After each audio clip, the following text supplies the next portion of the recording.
the family, Shoresh are the root letters, and the binyan is the 7 binyanim, and we're only concentrating on the first binyan, known as the binyan pa'al or the binyan kal. Okay, back now to our Shoresh on page 89, Yud Daled Ayin. The Gizrat that it belongs to, watch my language, is a Pei Yud and also Lamed Ayin. When you have a verb that belongs to dutive and families, it's called a hybrid verb. It is not one family, it has characteristics of a second family, and that's going to be obvious with that Lamed Ayin and the stolen patak phenomenon. So we start the conjugation, look at Yodea, and what you do is, in my opinion, look at a shlemim verb.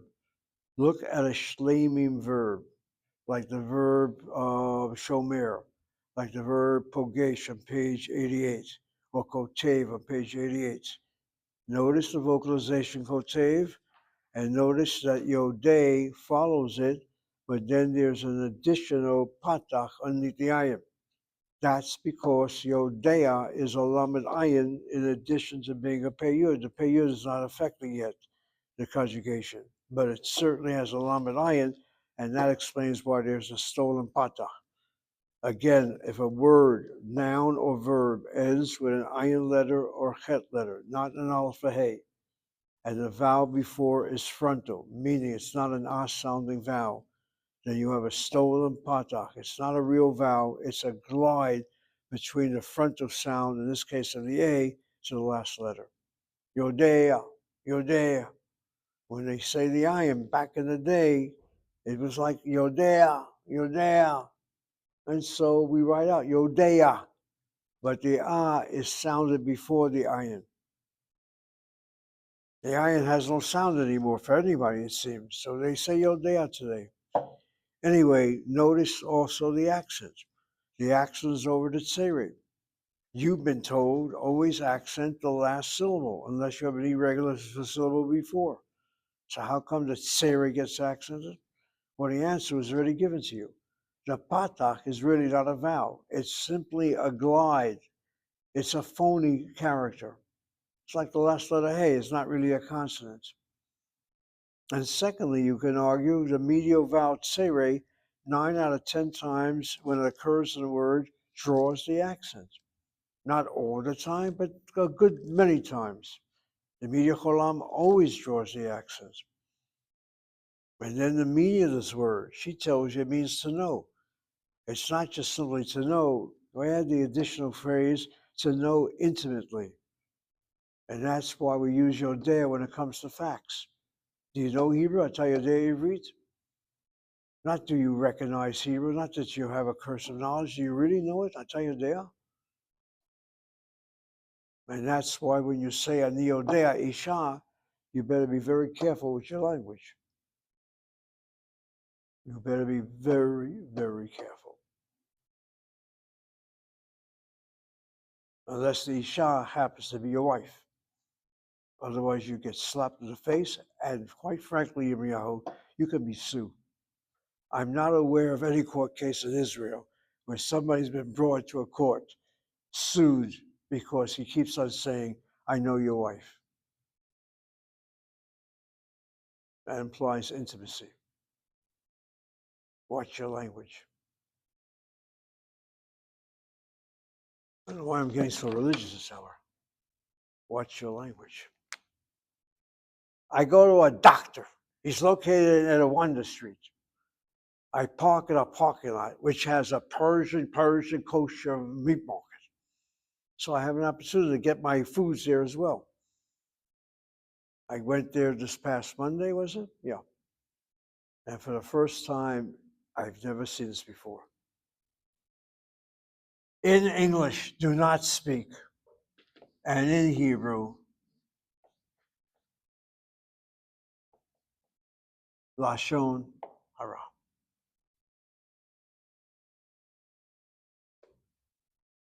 Baruch and Lily, you're getting the message?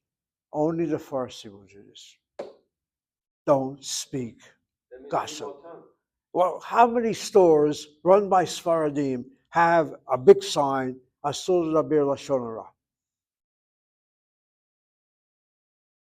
It blew me away. I said, wow, what's so is it now? Yeah, if you go to that butcher shop, it's a Persian-run butcher shop. Everybody that works there speaks Spanish, by the way. They all speak Spanish.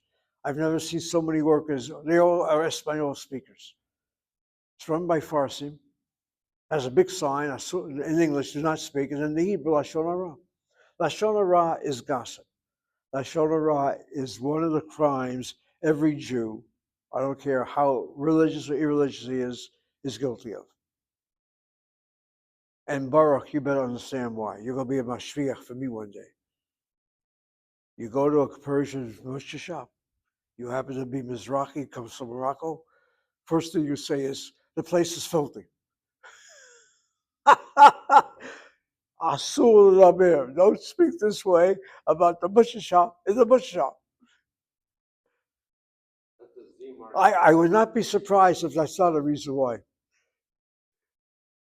Or people that go there, the Farsim like to talk. And they talk loud. Shut up already. This is a butcher shop. You got to behave yourself here. I suspect in a black shop, there people are similar. Everybody's talking, everybody's screaming. Well, just respect others, respect your neighbor. Shut up here. You're buying something here. But I must admit, it's the first time I see that sign there. I don't shop there because I shop at Cambridge, but from that area, I go to that butcher shop as well.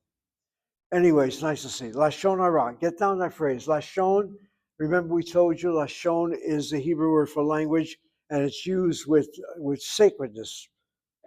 Lashon HaKodesh is why Hasidic Jews, to my understanding, would not study modern Hebrew because it's desecrating the Lashon HaKodesh. Hebrew is a holy tongue, can't use it for everyday, things and violations or whatever.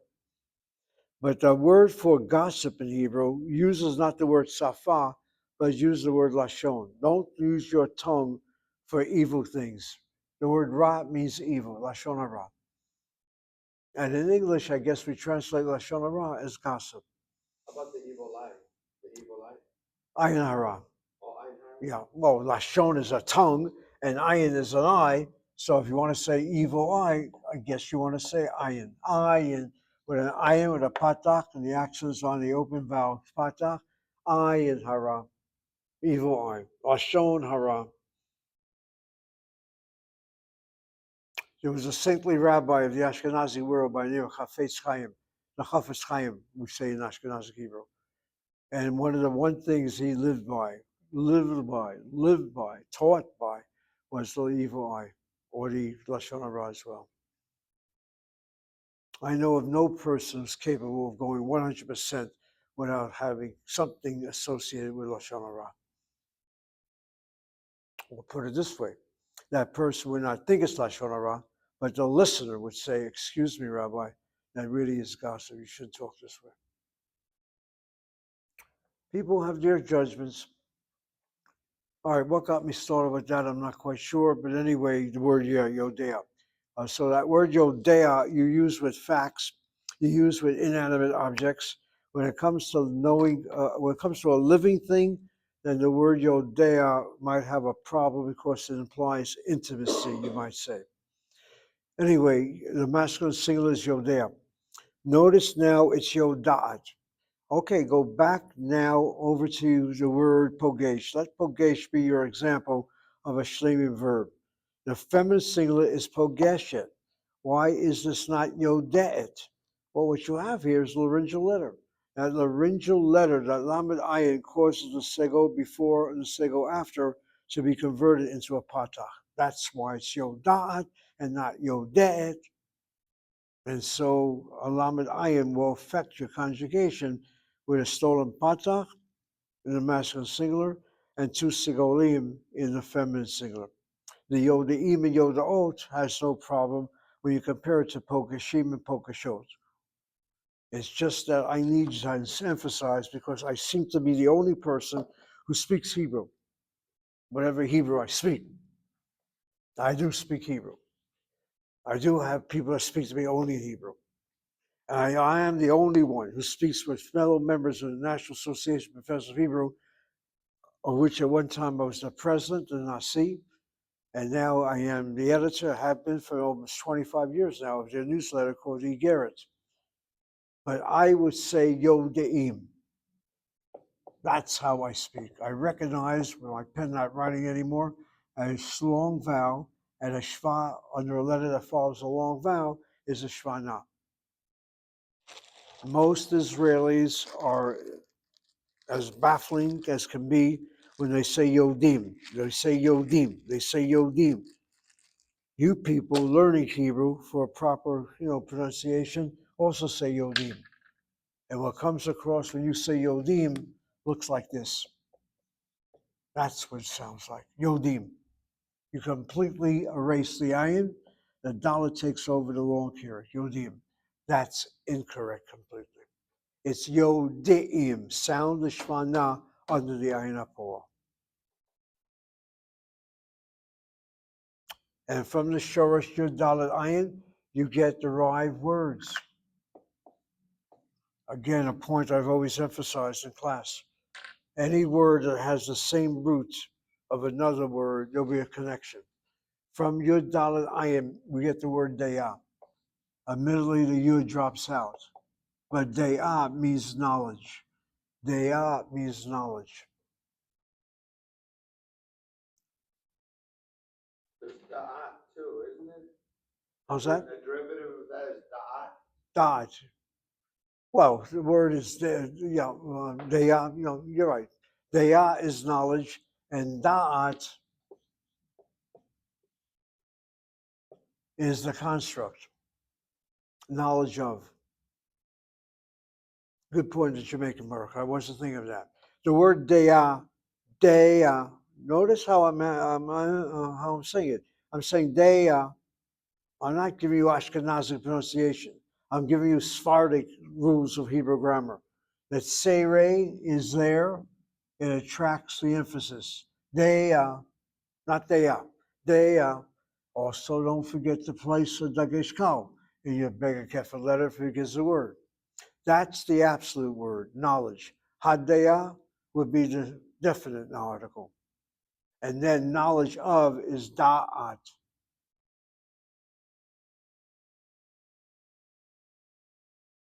Knowledge of life, da'at chayim, da'at Torah, da'at whatever.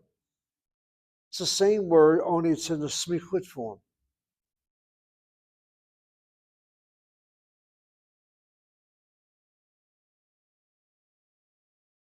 I'm thinking of a yeshiva when I was back in New York City, in Brooklyn, called Torah Vadas. You know, watch how I'm saying it. Torah, that's good Ashkenazi Hebrew. Vadas.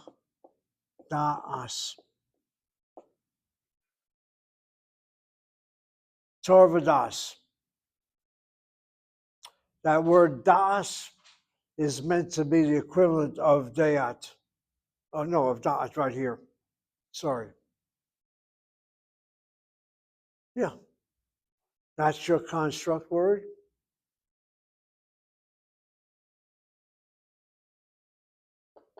Dea is the word itself, and da'at, and yet there was a yeshiva in Brooklyn, well known, Torah Vadas.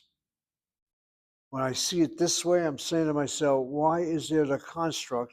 It should be Torah Vadea.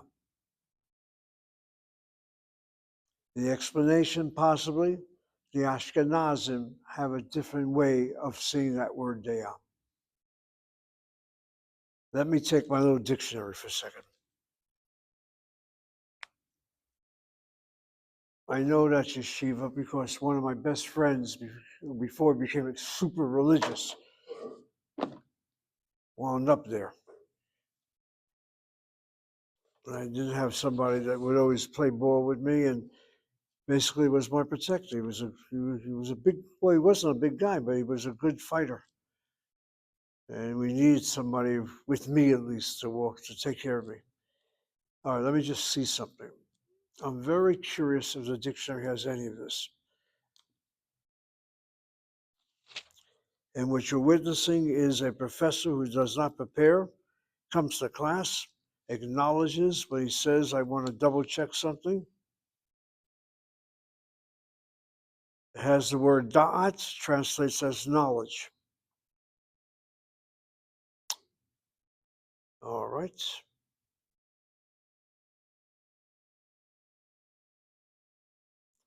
Does it have the word dea at all?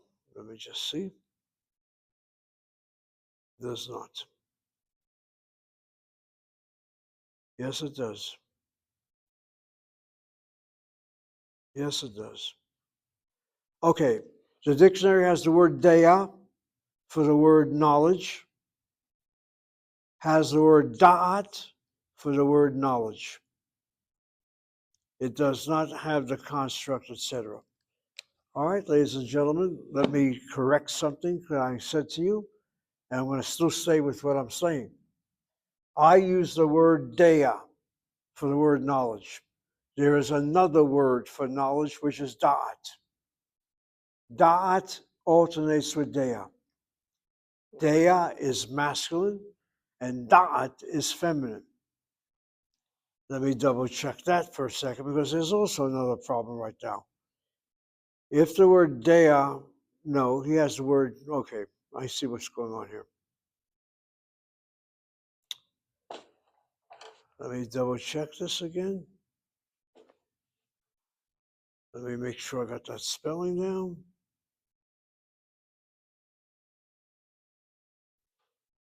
All right, ladies and gentlemen, I'm learning something I never knew. I doubt if anybody knows this. According to the Ben Yehuda dictionary, the word dea, spelled like this, is the masculine word for knowledge.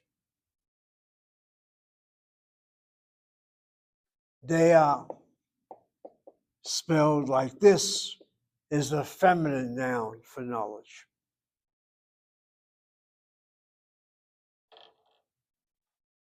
Whenever I hear the word dea, I always spell it this way. I have never in my life have seen this spelling, dea, like this. Yeah, nor has Ellie. I'm looking at a dictionary. I'm assuming the dictionary is the final, source of all this knowledge that we have to share with you. All right, that explains one issue here. The next issue, I'm looking at the word da'at. The word da'at is listed as a noun, feminine, as a noun, not a construct, knowledge of.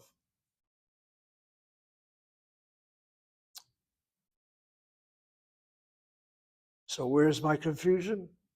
If I use the absolute word for knowledge, dea, I said without any hesitation that da'at is the construct, knowledge of. If da'at, the way I have it spelled on the board, is the noun knowledge, then knowledge of will have to be de'at. I don't know. The dictionary doesn't even go into that. In other words, what I'm doing is I take my kamatse, like the word talmidah, talmidat. The kamatse becomes pataktav. So let me ask you to do this. Write down the two words for knowledge. Dea, spelled this way, is a masculine spelling. Dea, spelled this way, is a feminine spelling. And then there's another alternative word for knowledge, feminine, spelled da'at, like this, which explains that yeshiva in Brooklyn, Torah Da'at, they spell the word knowledge with this spelling. That makes sense now.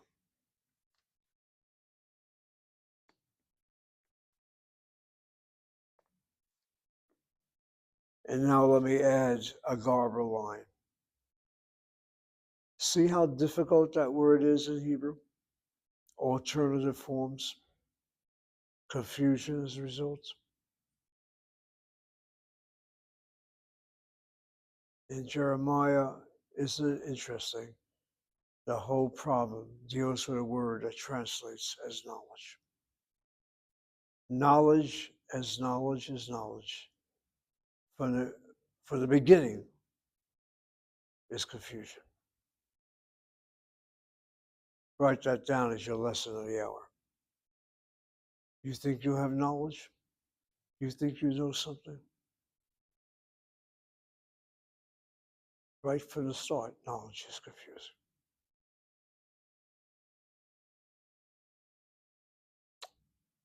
Think about that. You're so convinced of something.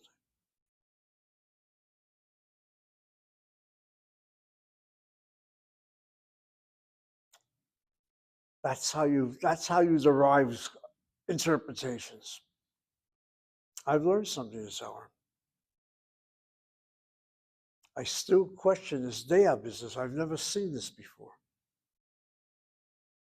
I've got a major dictionary home. I'm going to double check there, see what goes on with that.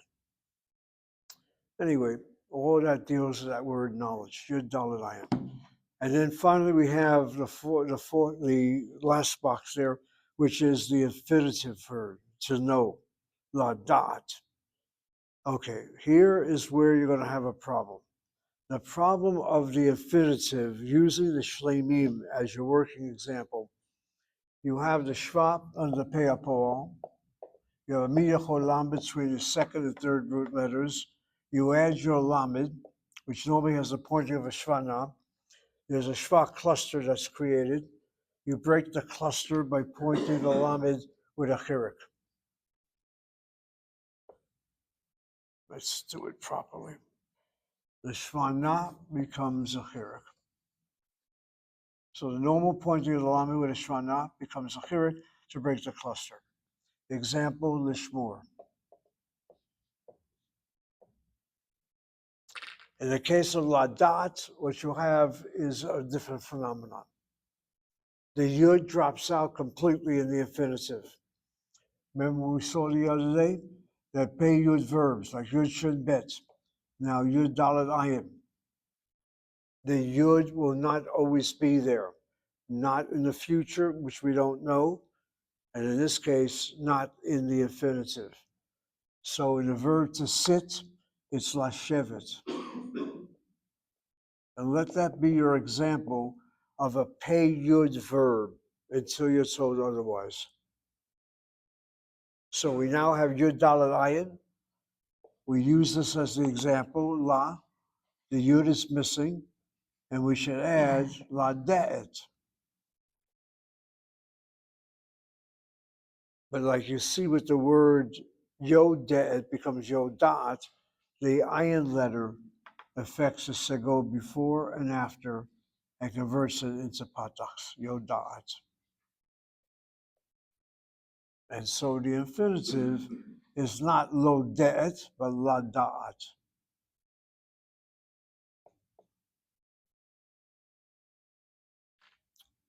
And the other thing I'm concerned about, this should show you the accents. I'm looking at la da'at, yes she does. She shows you the accent over the dalet with the patach under it. The reason, short vowel, open syllable, needs to be accented. Remember, so the last column would be like the la, the li, that's referred to as the infinitive. That's right. Okay. If you have a li, a lama with a chirik under it, that's a sign, no doubt, of the infinitive. If you're dealing with a verb. And then et, the meaning of that word et, that I told you last time, is Edna Kaffa's way of saying that the verb that's under discussion right now, the verb to know, governs a direct object. But that has to be qualified. It's a direct object that's definite, and get used to the language. A definite direct object. So, for example, I know the chair. I know where to sit. I know the chair. Anio dea et hakise. Where's the chair located?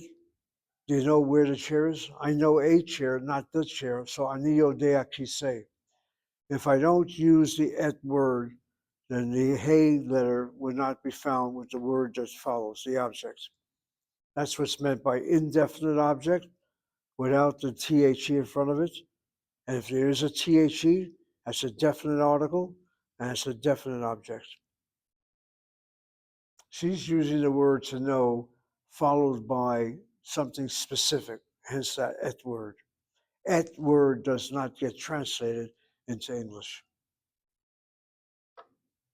English does not have a word that translates et. Just like Hebrew does not have a word that translates a or an. We don't have a Hebrew word for the indefinite article. You have to fill it in.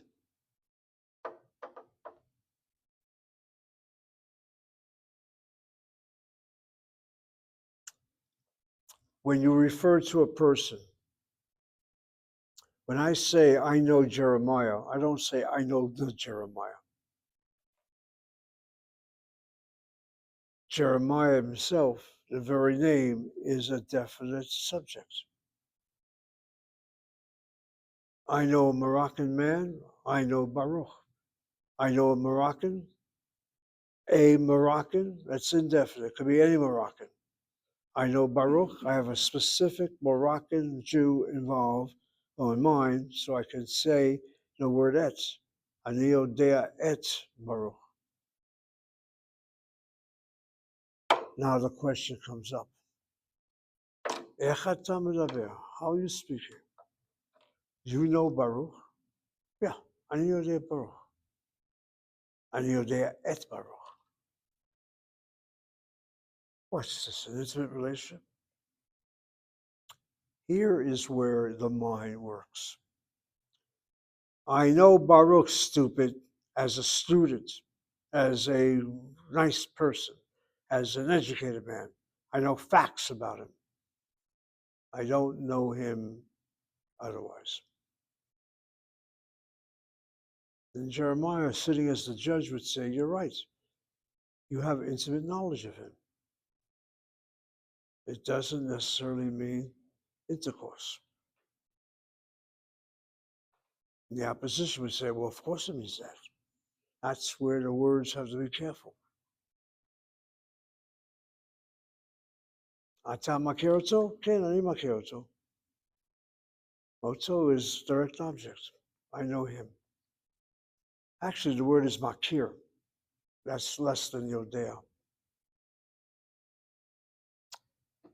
You'll get used to the Hebrew.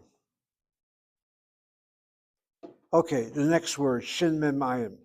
The shin mem ayin is known by anybody who knows something about Judaism. That's Shema Yisrael, for example, Hear O Israel. Again, shin mem ayin as a verb is lamed ayin. It's the original verb, stolen patak phenomenon. Shomea, like Yodea. Shoma'at, the two segos get converted to pataks. The lamina poal is the ayin that causes it. And then shomeim and shoma'ot. And then you have that lishmoa. So the question is, why is it lada'at and the other one is lishmoa? The lada'at is because the verb is a peyud. The peyuds in the infinitive will have two segos on the ayin and lamina poal. The shmoa is not a peyud verb. It's just a lamed. So you follow the lishmor example, but the cholam causes the stolen patach to be underneath the last letter. And let me say something about that shin mem ayin. Many years ago, I was in Israel for a number of times. My family lived there. My parents are buried there. I visited with the Samaritans, the Shomranim. Get down their name. They are really a very, how should I put it? Their numbers are going down and down. They're roughly 2,000, if it's even that much anymore. The Shomranim. The word Shomer.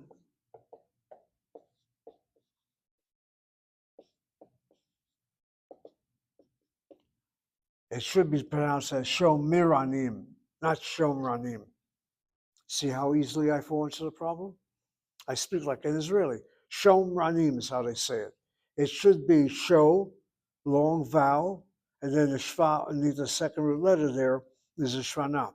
Shomiranim, but Shomranim, the Samaritans.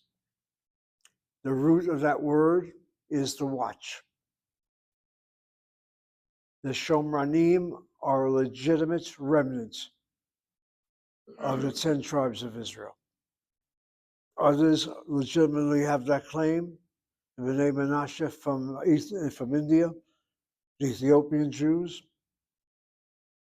But the one group that nobody questions are the remnants of the Shomranim. They all live in Israel. Where do the Samaritans get their name? Think now in Hebrew. The word is the watchmen, the guardians. Their claim will never be disputed by them. They are the real guardians of the Torah. Their Torah is different than ours in many places. They only observe the 5 books of Moshe and Sefer Yoshua, the 6th book. Every other books are put on the shelf. Their mountain is Mount Gerizim. Am I right, Baruch and Eli? You have 2 mountains in Devarim that have the curse and the blessings. They own the mountain of the blessings. They dwell there. I made contact with them. I have a videotape with them. A tape, actually, as you say. I was invited to their Pesach. And Hannah, listen carefully. They're the only group of Israelites I know that will take a lamb. They have a Paschal lamb offering. They sacrifice a lamb. I asked Itamar, that was his name, could you say the Shema for me? Shema Israel. I said, Itamar, bבקשה, עוד פעם. Shema. Even the Farsi don't say Shema. We all say Shema. Shema, Shema, Shema. Shema to my ears and to yours sounds like this word, which means perhaps. Not for sure, perhaps Israel, Lord our God is one. Believe me, Trinitarian Christians will jump at that. That's right. God is 3, not 1. But the Samaritans ain't Christians. They pronounce their Hebrew like I just did, Shema. And don't be skeptical. Their Torah scroll is written in a Hebrew that you can't even recognize. They write in ancient Hebrew. Are you saying that modern day Torahs are not in ancient Hebrew? They know modern Hebrew. They speak Hebrew. They know they're all Israelis. But the thing is, their Torah scroll, their scribal Hebrew, is much different Hebrew than ours. It's called Proto-Hebrew. Because there's about 12 different scripts for writing. Fine, but they have an older Hebrew. Their Torah scroll is in that ancient Hebrew script. The Ethiopian Jews, they got their Torah scroll from Ethiopia. It's in Amharic or Giz. It's not in Hebrew. And that was one of the reasons why Ovadia Yosef, who had to judge whether they're Jews or not, had to go through a little conversion, he said, what's with this Hebrew? And they told Ovadia Yosef to his face, what are you talking about? And they won. I don't know if the Ethiopians in Israel read from their Amharic Torah. Probably not.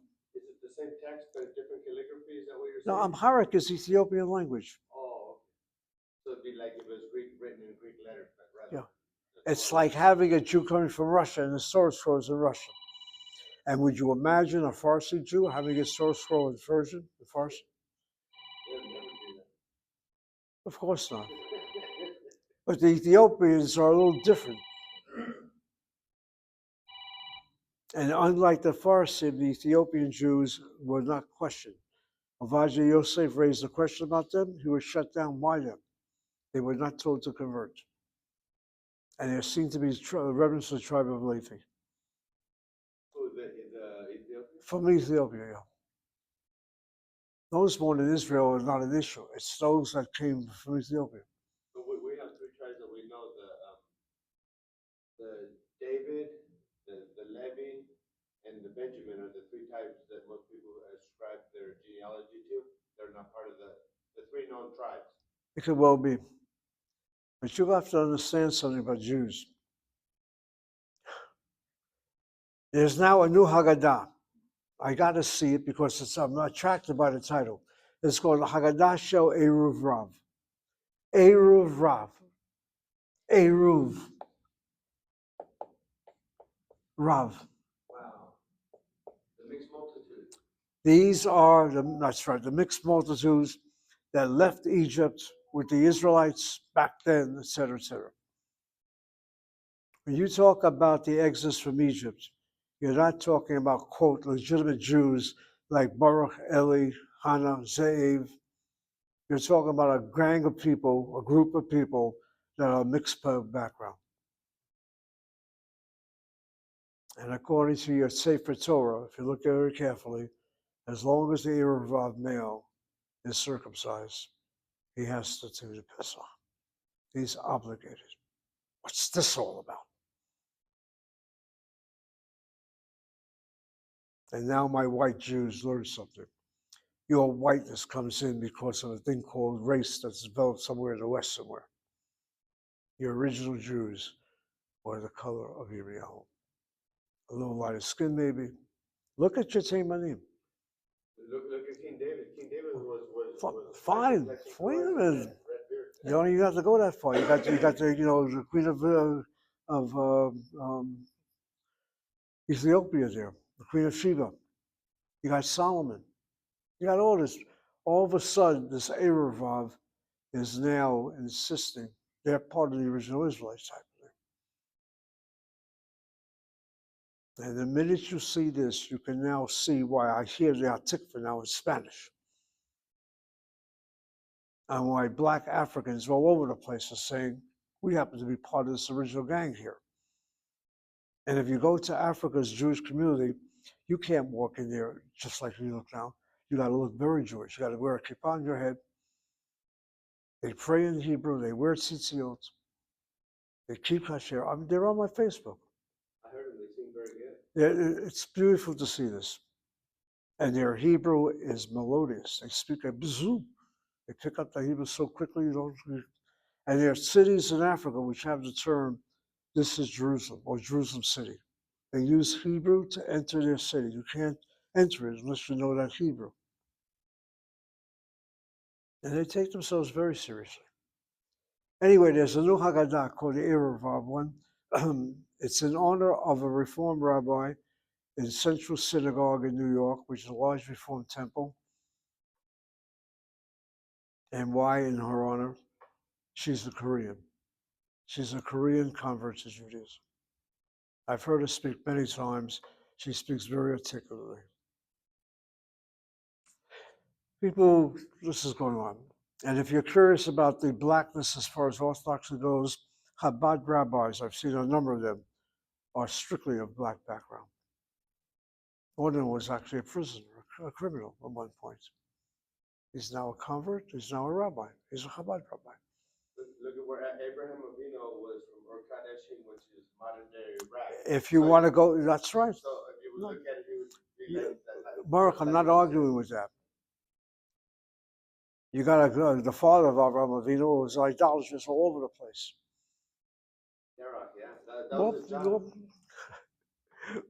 All right, I don't want to go any further with this. All I know is Erev Rav is part of your Passover understanding. The Shomranim are interesting, and a number of them, they live either in the West Bank, so-called Judea, Samaria, or they live by Holon. A number of them have converted to Judaism, I might add. And in their case, they are in search of women to marry. So Ukrainian women that come to Israel, who go from nothing, I guess, get attracted to them, and they convert over to Samaritanism. But that phrase, that Shema Yisrael, always will stay with me. And hearing it from a Hebrew perspective that I pronounce, it sounds like perhaps. That's their way of saying the Shema. Their Hebrew pronunciation, at least with the Hebrew from the Bible, is a little different than the Hebrew that we know, that we speak. It's not wrong. It's just that it's a more ancient pronunciation, I guess. Okay, having gone through all this right now, let's now do a little exercise or do some reading and just get you into it as well. Okay.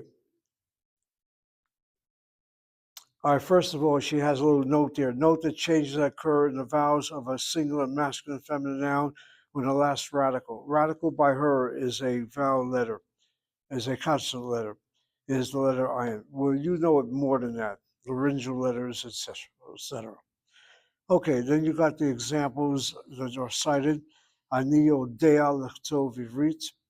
Again, unvocalized Hebrew is a little difficult to read, but so far looks okay. Ani יודע, and then the infinitive, to write, לכתוב עברית. Infinitives always remain the same. What changes is the verb in the so-called present tense, when it's masculine or feminine, singular or plural, etc. All right, the next page. Dina Vigila. Dina, rather, Rina Vigila. Rina is feminine. Gila is feminine. Let's assume you don't know that for a fact. Or look at the English, and then you'll say to me, well, I don't know if Rina is a feminine name or Gila is a feminine name. All right, but then look at the Hebrew, and you'll notice the vocalization to know has the Holam Tav, which implies feminine plural, and then the word Ivrit. Now the question is, why do you use the word Yodea if the object is a language? The word Yodea again implies knowledge of, intimacy with. So when it comes to knowing Hebrew, whether you know a lot or a little, אתה יודע עברית, you know some Hebrew, אתה יודע הרבה עברית, and Rina Vagila are feminine subjects. There's no masculine element here, and so you have it as a feminine yodot. If I had the sentence as Rina and let's say Moshe, Rina u Moshe, then it will have to be yodeim. The masculine form is used if part of the subject is masculine. Dan is clearly masculine, Dan. Shomea musika. And she translates that word shomea as either hear or listen. So when you say Shema Yisrael, Shema is a command. Hear, O Israel. I don't think I've ever heard a translation, listen, O Israel. We use the phrase hear. Yossi is a proper noun, name, masculine. Shomea, therefore the word is a masculine singular. And Sipur Tov, here's a good story. And that word Sipur is very confusing. If I were to write that word in Hebrew with vowels, then Sipur is written with a short chirik underneath the samach. Here is where Kativ Chaser and Kativ Malay come in. Get down the phrase. Chaser means missing. Malay means complete. When you write with the vowels, you would think this is complete writing. When you write without the vowels, notice what I'm doing. I'm putting a yud there to get the E sound. You would think this is missing writing. On the contrary, Kativ Malay is what is used for Hebrew without vowels, and you put letters in to create the sound. Kativ Haser means it's missing those additional letters to give you the sound of the vowel, because the vowel is already written in for you when you vocalize. Let me repeat. You would think that Kativ Malay is Hebrew vocalized. It's not. Kativ Malay is Hebrew unvocalized and gets the name Malay full because of the additional letter to help you read. And if it's vocalized, then it doesn't have additional letters, so it's called Kativ Chaser. It's very confusing. You would think it's just the opposite. But that's the problem with language. You hear it one way, but it's not meant to be heard that way. Shema you hear it as your Hebrew, not as the Samaritans speak Hebrew.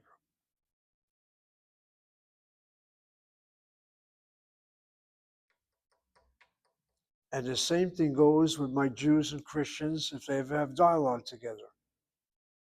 My fellow Jews in the classroom believe sincerely that Christians have missed out on what monotheism is. They have three persons that make up God. On the other hand, the Christian would say to the Jew, you don't understand the attributes that we're referring to. Of a singular God, there's the Holy Spirit, and there is the incarnation. It's one God, but seen differently. That's where the Ave Garber plays a role. And as I speak to you right now, the editor of Old Testament Abstracts, which is a major publication of the Catholic Church, is now retired or quit or whatever. I do writings for them. If they offer me that position because I'm the Jewish member of the editorial board, I would turn it down. I don't have the time to do and supervise scholars doing abstracts. But their writing to me was, Professor Zaves, they call me Zev, please don't leave. We need somebody who knows Hebrew. So they see in me a valuable asset, despite my orthodoxy, despite my this, and despite my that. I mean, how many people will look at a bottle of water to see if it's kosher? Ellie would not. Ellie would think this bottle was kosher. He doesn't know what I'm referring to. Ellie, have you ever picked up a bottle of water? Have you ever looked to see if it's kosher? This one has a UO on it. This one is what? A UO. Orthodox Union. Oh. I know we all feel the same way. Why a UO in this bottle of water, I don't know. And this is from the school. I want you to understand, people are from, that's the Yiddish phrase, and they're from, and they're from, and they're from, and they're from. Thank God, you want to see it? Look at the label. UO? Where? OU. That's right. Oh. But this I know. Some water bottles have OU. Oh, that you notice, you know. It's OU, Orthodox Union. I know it's the Orthodox Union, for God's sakes, but why on a bottle of water? Anyway, maybe it's because I really don't know. The only thing that matters is if it's cold or room temperature. Now, it could also be that the owners could not be Jewish.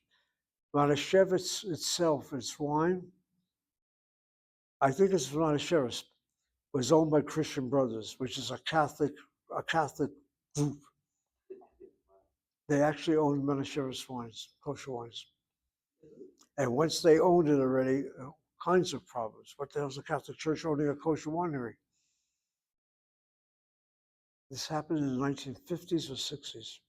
Well, Manischewitz went out of business, I guess. They bought it over. The Catholic Brothers, that's the Christian Brothers. Check it out. You guys know how to Google something? Check out the ownership of Manischewitz wines. So that's who currently owns it now. It's all over Cambridge. All the kosher markets. All I know is if the Catholic Church, Baruch, if the Catholic Church owns Manischewitz wines, there's going to be somebody out there saying, what's going on now?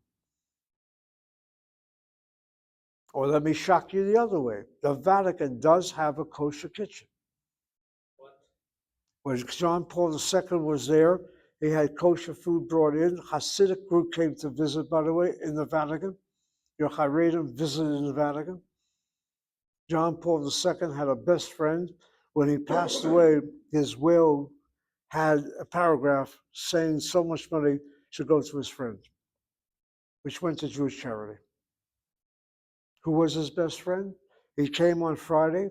They had a Shabbat meal before Friday night. It was a friend from boyhood. That was the only Jewish friend that John Paul II, as a Pope now, had in his Vatican compound, had his own apartment there.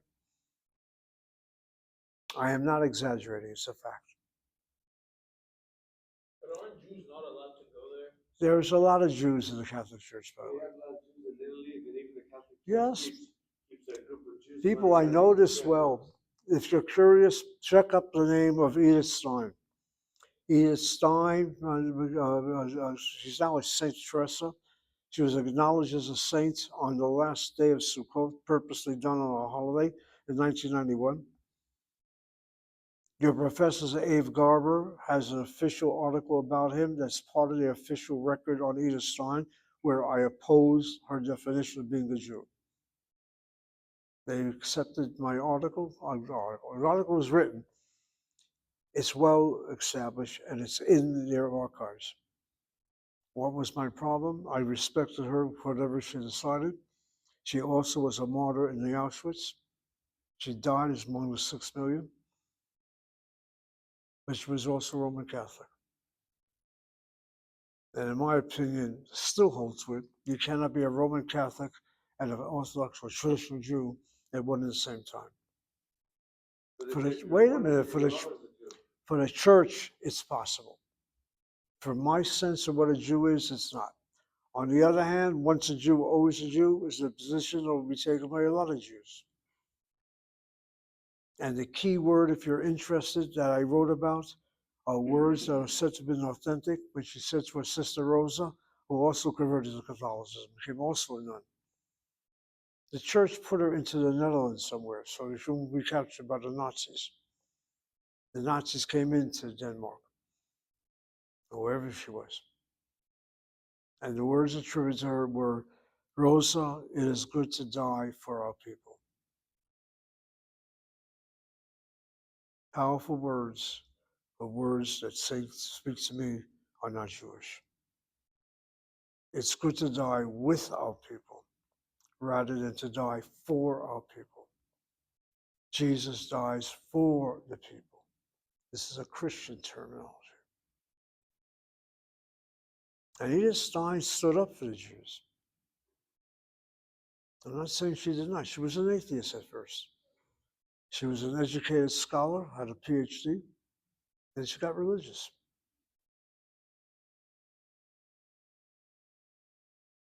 People, there are a number of popes that come from Jewish backgrounds. And there would have been a Jewish pope before, what's his name?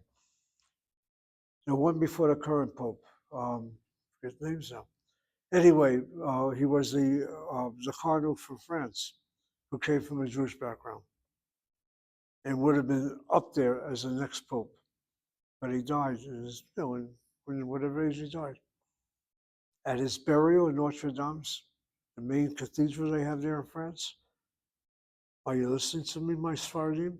The Sephardic chief rabbi, on his own, nobody with him, walked into the cathedral and said the Kaddish over his body. How come? The cardinal insisted on it in Israel. I'm Jewish. And that same cardinal in Israel, he was there for a weekend and had Yom HaShoah. And he's had Giskor, his parents, one of his parents died. So this was a Jewish survivor lived in France who rose to become a cardinal in the Catholic Church? He became a Christian, or not a cardinal yet, as a teenager, I believe. Eventually he becomes a cardinal, yeah. I think I may have met his brother at You may well have met his brother. I'm not saying no. All I'm telling you is he wanted a minyan. He's a Roman Catholic priest cardinal visiting Israel. He doesn't want fellow Christians to be with him. He wants a minyan of Jews so he can say the Kaddish for his father or mother. The chief rabbi himself at that time, forget his name, was the child survivor that everybody knows from pictures of the Shoah. And he had a face-to-face encounter in which the child survivor, now the chief rabbi of Israel, said to him, "You're not a Jew." And the cardinal says to the chief rabbi, "Excuse me, Rabbi, you ought to know your halakha better. I have to say Kaddish for my parents." Bottom line, he got a minyan. he said to Kaddish. He's a Catholic priest, for God's sakes. He's a cardinal, essentially the next pope. My 3 Jews in this classroom know very well the following. A Christian can observe Judaism.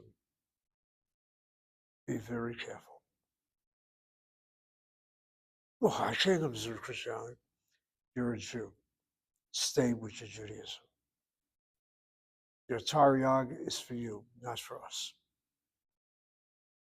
Well, how many mitzvot, how many commandments as a non-Jew are you doing? Should you not stay at 7? That's your choice, it's not ours.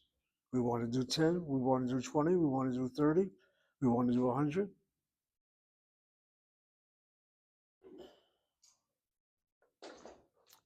Do you understand Zev Garber's problem? When I have evangelicals who sit in this classroom, I speak to them privately. Are you sure you know what you're doing? And the reply is, you have a problem with that? I shut up.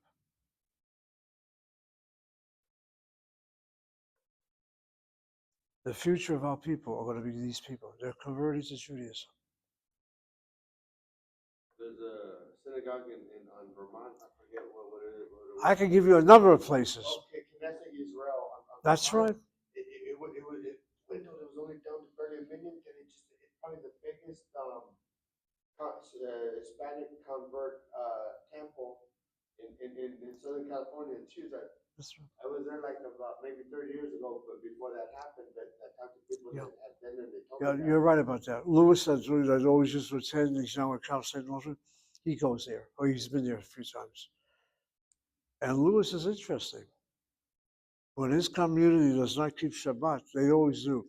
If they can't do their holidays all the time, he asked me, where can he go? I was there when I was there. The rabbi gave me the same Tanakh he had got, the one from like the 1950s. Okay. I told him I want to study Tanakh. All right. All right, anyway, it's nice to hear this. And in Israel, there's a book I reviewed. It's called The Nun in the Synagogue. The Catholic nuns in Israel, they're not from any Jewish background. They go to Kabbalat Shabbat services. They sit at the woman's side, which is perfect for them. They don't want to mix with men. They sit with their uniform. Go figure this out. They're dressing modestly. People, look, all you can do is be respectful, and this is where they're going. And the Catholic Church, to my understanding in Israel, they would use only kosher matzah for the bread and kosher wine for the Eucharist wine. And they pray in Hebrew. Go figure this out. And the chief rabbis of England, with the marriages or the death of a royalty, they will come into the Anglican Church. They would sit separately, but they'll come in. There were times that you never did this. And then the bottom line, if you want to be realistic about it, the greatest allies Israel has right now are your Christian Zionists. They're the ones that are screaming to save Israel. Check your computer. You'll see them all over the place now.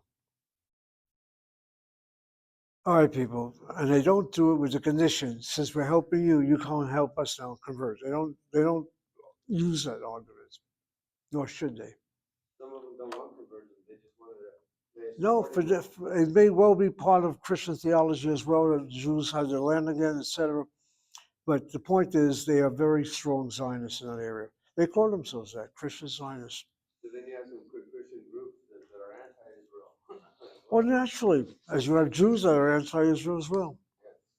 All right, people, as I lose my teeth right now, let's try to do some Hebrew with you speaking a little bit. I get carried away, but it's okay. The word Sipur, again, unvocalized Hebrew has that additional yud. Vocalized Hebrew has the chirik underneath the samach, the gesh chazak, and the pei. And then there are 4 letters. Let me just get that across to you. Whenever you write unvocalized Hebrew, you also have other letters that can create the sound of the vowel. The yud letter is one. Well, let's go in order. The aleph letter can be used, the hey letter can be used, the vav, and the yud. These are the 4 letters that can serve as vowel markers when you write Hebrew Again, it's a Ketiv Chaser, Ketiv Malay. I guess it's called Ketiv Malay. You add those letters in. So, for example, in the word Sipur, I add a Yud. In the word Shiur, for lesson, I add, well, lesson is spelled like this. Anyway, I mean, it's a long character. But then there are people who spell lesson without the long character, but without vowels, they'll put a Yud in there to create the E sound. I think of the word Rishon. Rishon, look at how I'm spelling that word. It spells up here. I have an Aleph that creates the E sound. Rishon. Is that the first, like how Rishon? Rishon. One second. The word Rishon itself has a number of phenomena about it.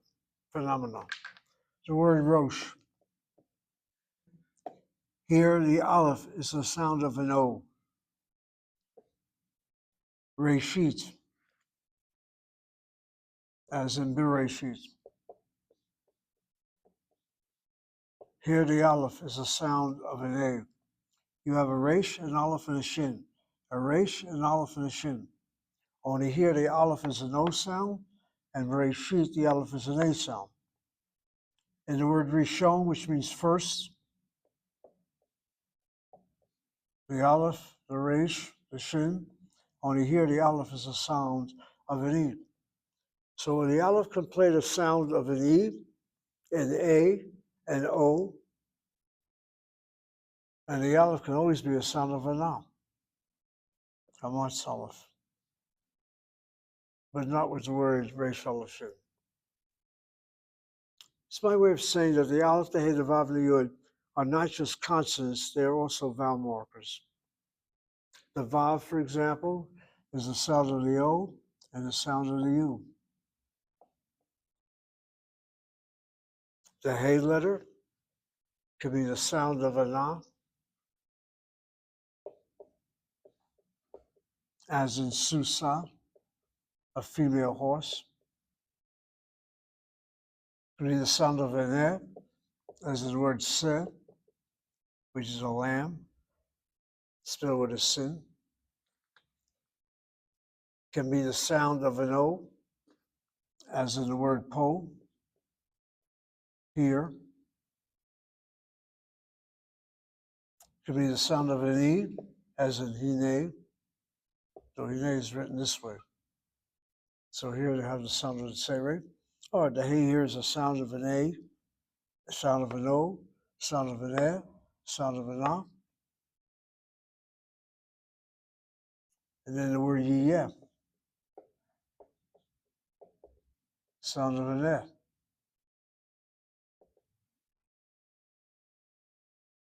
That's what happens. That's how Hebrew writes with vowels, without vowels. And then when you vocalize it, you think that's the way it has to always be. But when you write without vowels, those letter Hey is a vowel marker rather than a consonant per se. Okay. Let's at least have you read a little bit. All right, Hannah, why don't you start? I'm looking at page 90. Read the dugma that's given and then do the fill-in. Okay, Dan Shomer Muzra. Okay, now the word is Atah. Atah Shomer Muzra. Okay, stop right there. Okay, Atah is masculine, so Atah Shomer. Atah in appearance looks feminine, given it's a kamate, but it's a subject pronoun, masculine, second person singular.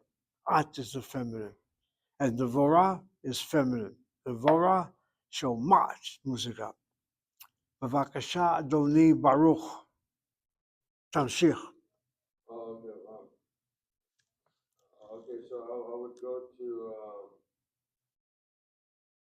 which one we have, 1, 3, I just want to write down Anachnu? Anachnu, yeah. Oh, okay, Anachnu, Shomin Musika. Say it again. Anachnu. Say it again. Anachnu, and then Shomeim. That's better. Um, You first read it as Shomim. Música, yeah. Yeah, well, I wanted you guys to get to have the same Shomim musica. Continue. Oh, okay. Ohel Nira. Okay, Um, okay, let me say Shome Ot Musica. good. All right, read that name again. Well, I never, Venira, No, the Nero you got. Read the first name again. it's Rohel or Rahel. All right, read it a third time. That first name. Rahel. That's better. That's Okay. Rachel? Yes, Baruch, you What about basically. Rochelle? No. You read well. It's just that when I have a Moroccan who somehow went Ashkenazi on me, I get a little confused. Oh, because I was Ashkenazi for 25 years. So it comes out. All right. Just know you better have that excuse for, in the Lamala when they're going to ask you this, which part of the Hebrew you want to sit at. Okay, Rachel. Rachel would be the R sound rather than Rachel. Okay, Rachel Vernir. Shamo Musica. You read well. All right, take the next one. Baruch, you read two of them already? Okay. Okay, wait a minute. You read two? Okay, Ellie, read the next one. יעקב ורחל שומעים מוזיקה. Okay, you read it correctly. Yaakov and Rachel. First of all, Yaakov is masculine, and once you have a plural with a masculine subject attached to it, then you go masculine with your verb. Yaakov v'Rachel. Or, yeah, that's correct. Yaakov v'Rachel shomim muzika. Continue. הן שומעים מוזיקה. Again, hein, הן שומעים. shomim, right? Yeah. Let's try it a third time. Huh? Let's try it one more time. Not שומעים. Look at the word hein. הן שומעות. I think so. All right, hein is the feminine plural. Haim with a mem is masculine. Hain is feminine. Anachnu, atem, haim, and haim. So it's hain shomaot musika. And finish up the last one. Ani. אני שומע מוזיקה. Okay, regarding ani or anachnu, you can either go masculine or feminine because they're both either male or female. The traditional way is you go masculine, but again, in this binary or interchangeable or intergender society we're living in now, I guess the feminine is going to be emphasized as well. All right, let's do one more line of substitution drill. Yirmiyahu, see if you can read that sentence for us. The next one. 3B2, yeah, okay. 3B2, 2. Sorry. 3B2, 2. Example says, "Ani Yodel Michko." You agree? Yeah, that's what Yeah, that's the line. 1 minute. You got the line. You're reading okay. Do it one more time. Just go in the order of the words.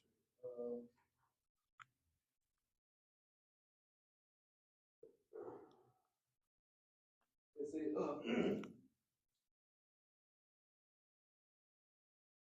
Hin Yodin Michko. No.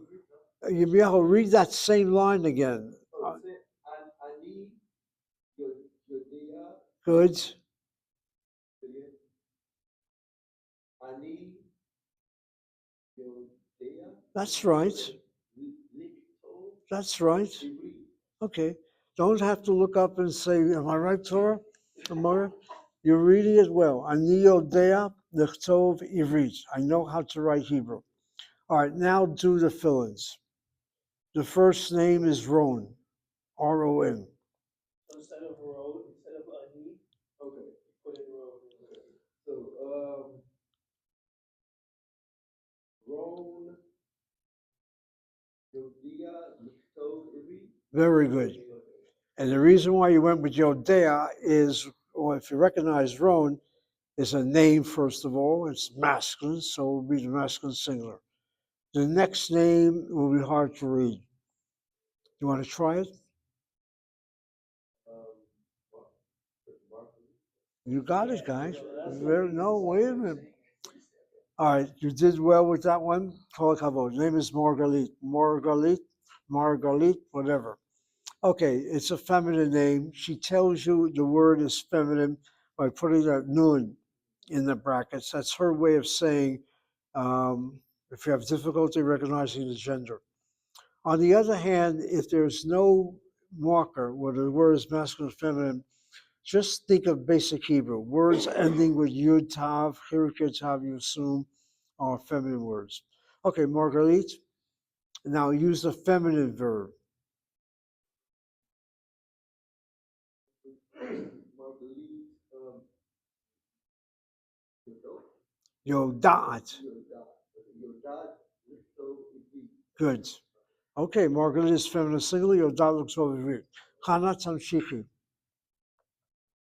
רון ומרגלית יודעות לכתוב. That's right.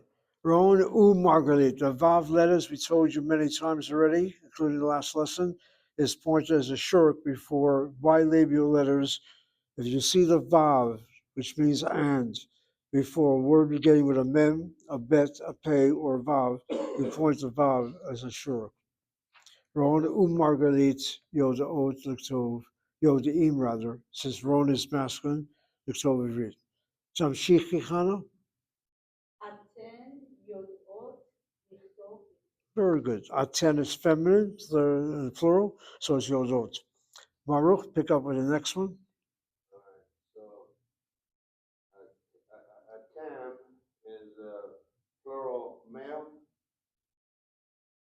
Atam.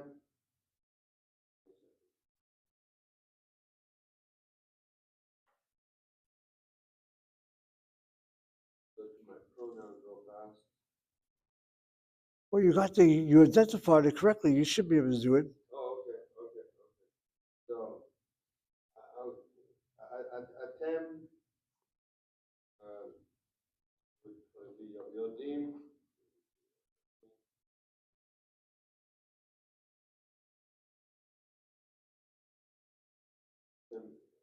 oh, okay. Atem, yodeim, That's better. yodeim, lichtov, ivrit. All right. Atem Yodeim Liktov. Take the next one. Okay. Who is he singular, right? No, just read. You don't have to go through an explanation. Okay. Yodeh, lichtov, ivrit. Are you saying who Yodea looks over Ivrit?